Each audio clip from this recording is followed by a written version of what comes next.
Hello everyone, welcome in DICL। तो students, आज की जो क्लास है उसमें हम कवर अप करने जा रहे हैं जावास्क्रिप्ट का कंट्रोल स्ट्रक्चर। तो कंट्रोल स्ट्रक्चर में हम मेनली जो यूज करेंगे वो हमारा इफ स्टेटमेंट यूज होगी, if else, else if ladder और स्विच स्टेट। इनके बारे में रीड आउट करेंगे।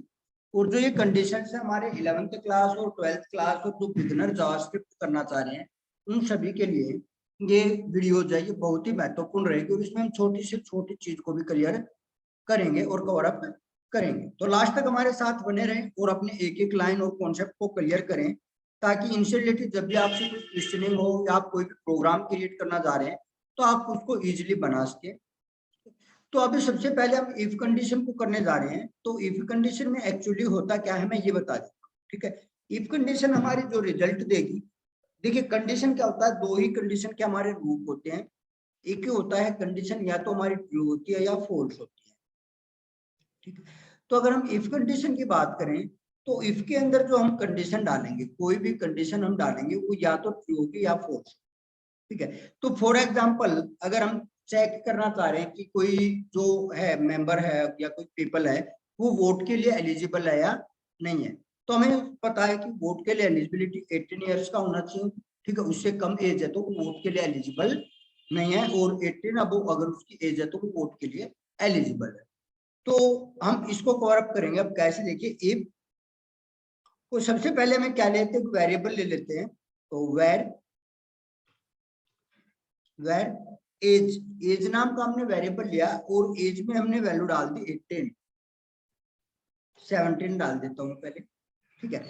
और जब हमने एज लिया, अब हमें ये चेक करना है कि किसी मेंबर है उसकी कोई एज दी है किसी पीपल की, और हमें उसको चेक करना है कि वो वोट के लिए एलिजिबल है या नहीं है।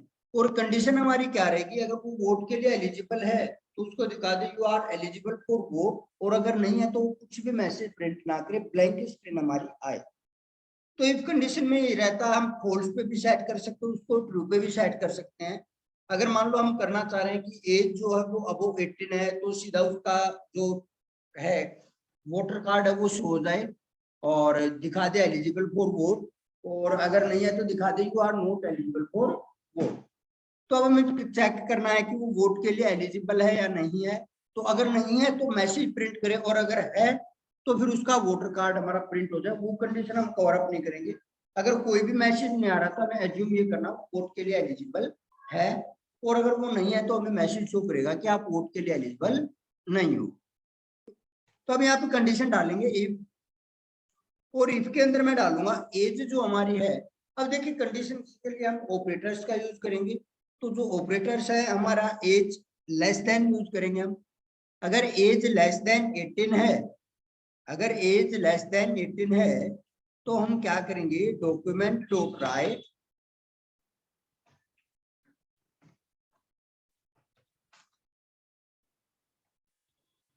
यहाँ पे हम टाइप करेंगे document dot right, document dot right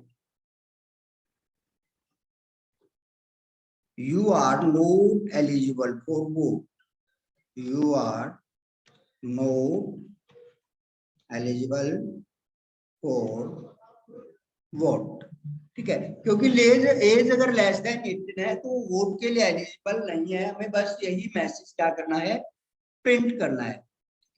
तो इस मैसेज को हमें प्रिंट करने के लिए जो भी हमने अब देखा, अब इसमें हम क्या करेंगे, मैसेज प्रिंट करेंगे। ये स्क्रिप्ट टैग रह गया था, ये मैं यूज कर रहा हूँ, script type is equal text और ये जावास्क्रिप्ट।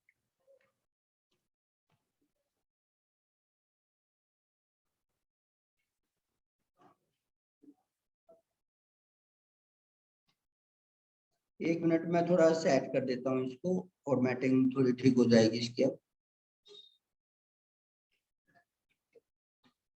ठीक है। तो अभी जो हमारा ये इतना जो कोड है इसमें हमने कोड लगाया कि अगर लेस देन एज 18 है तो हमारा क्या जाए, एलिजिबल फॉर वोट, और नहीं तो क्या क्या जाए, कुछ भी प्रिंट ना हो।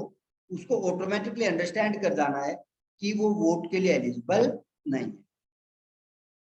तो देखिए सीधा आया you are not eligible for vote. जब हमने इसको रन किया तो आप नीचे देखिए ब्राउजर की स्क्रीन पे you are not eligible for vote. अगर हम यहाँ पे एज की वैल्यू चेंज कर दें, 19 कर दें या 18 कर दें और फिर इसको सेव करके दोबारा से रन करें तो देखिए क्या आएगा, हमारा कुछ भी मैसेज नहीं आया। ठीक है, तो एक और रियल लाइफ से रिलेटेड हम एग्जांपल लें कि हम कभी भी कहीं किसी काम से जाते हैं तो कहते हैं पहुंचने के बाद आप फोन करके बता देना या कॉल कर देना जब आप पहुंच जाओ। तो मान लो बाय चांस आप कॉल करना भूल जाते हो, पहुंच तो गए लेकिन कॉल करना आपको याद नहीं रहा या फोन नहीं लगा या स्विच ऑफ आ रहा है, तो जो नेक्स्ट पर्सन है वो क्या सोचेगा जिसने आपको कॉल कर रहे हो कि अभी पहुंचा नहीं है। तो उसी टाइप से अगर हम यूज करें कंडीशंस का कि हमें या तो फॉल्स प्रिंट करना है या ट्रू कंडीशन पे ही उसको मैसेज देना है, तो हम अपने हिसाब से उसको सेट कर सकते हैं। अब हम चाह रहे हैं कि भाई अगर age less than greater than और इक्वल 18 है तो हमारा मैसेज प्रिंट होना चाहिए और वोट के लिए एलिजिबल लेंगे तो उसको मैसेज नहीं जाना चाहिए। तो यहाँ पे you are eligible for vote आ जाएगा और अगर हम इसको सेव करके रन करें तो देखिए you are eligible for vote, क्योंकि हमने जो कंडीशन है उसको चेंज कर दिया है, एज ग्रेटर देन इक्वल 18 लगा दिए। दूसरी बात एक और कवर करना चाहूंगा यहाँ पे, अगर हमारी कोई भी कंडीशन है या कोई भी लूप अगर हम यूज कर रहे हैं तो अगर हमारे इसे इफ ब्लॉक के जो है ये हमारा इफ यहाँ से स्टार्ट हुआ और यहाँ पे क्लोज हुआ है, अगर हमारे इसी इफ की कंडीशन पे बिल्कुल एक ही स्टेटमेंट है, ओनली सिंगल स्टेटमेंट, तो हमें ये ब्रैकेट यूज करने की जरूरत है नहीं होती। विदाउट ब्रैकेट के भी हमारा अच्छी तरह वर्क करेगा अगर आप ब्रैकेट यूज नहीं करोगे। लेकिन मोर देन वन लाइन आपकी स्टेटमेंट में है तो फिर आपको कंपल्सरी हो जाता है कि आपको क्या करना पड़ेगा, उसको ब्रैकेट को यूज करना पड़ेगा। ठीक है, दूसरी बात अगर हम बात करें अब इफ एल्स कंडीशंस की, तो इफ एल्स कंडीशन में हमें ट्रू पे भी रिजल्ट शो करेगा और फॉल्स पे भी। ठीक है, तो हमने कर रखा है if age greater than equal 18 है और डॉक्यूमेंट वोट राइट दिखा रखा है you are eligible for vote, कि आप वोट के लिए एलिजिबल है। अगर नहीं है तो क्या आना चाहिए, तो लिखा आना चाहिए एल्स। यहाँ भी सेम वही लाइन रिपीट करूंगा मैं ब्रैकेट वाली। ठीक है, कि अगर हमारी सिंगल स्टेटमेंट है तो हमें ब्रैकेट लगाने की जरूरत नहीं है, नहीं तो हमें करली ब्रैसेस यूज करने होंगे। यू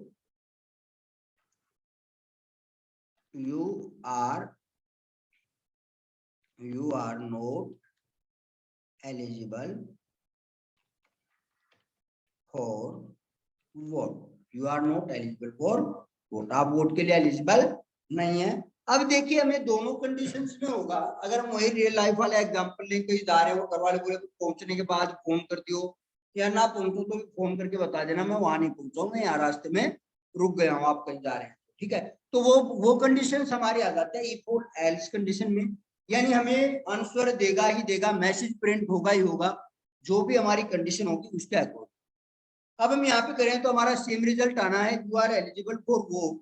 ठीक है, अगर मैं इसको रन करूं तो हमारा मैसेज सेम रहेगा। ठीक है, लेकिन 1 मिनट के लिए अगर हम इस एज को 17 या 16 कर दें और इसको सेव करके फिर रन करें तो अब हमारा एल्स वाला पार्ट जो है डॉक्यूमेंट वाला वो प्रिंट होगा, you are not eligible for vote. तो आशा करता हूँ आपको इफ और इफ एल्स कंडीशन दोनों में डिफरेंस समझ में आ गया होगा, इफ का कब यूज करते हैं और इफ एल्स का कब यूज करते हैं। तो इफ एल्स कंडीशन जब हम यूज करेंगे तो हमें दोनों कंडीशंस में ही दोनों टाइम ही हमें क्या देगा, वो रिजल्ट करके देगा, आउटपुट हमें देगा। ठीक है, तो आज की क्लास में हम इन दो को ही कवर अप करेंगे, इफ और इफ एल्स कंडीशन को। नेक्स्ट वीडियो में हम एल्स इफ लेटर और स्विच के बारे में कवर अप करेंगे। तो आज की वीडियो में इतना ही है।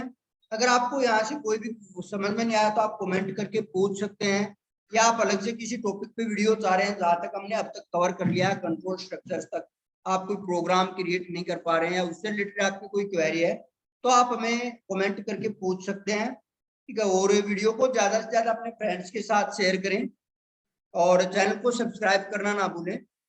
Thank you, have a good day.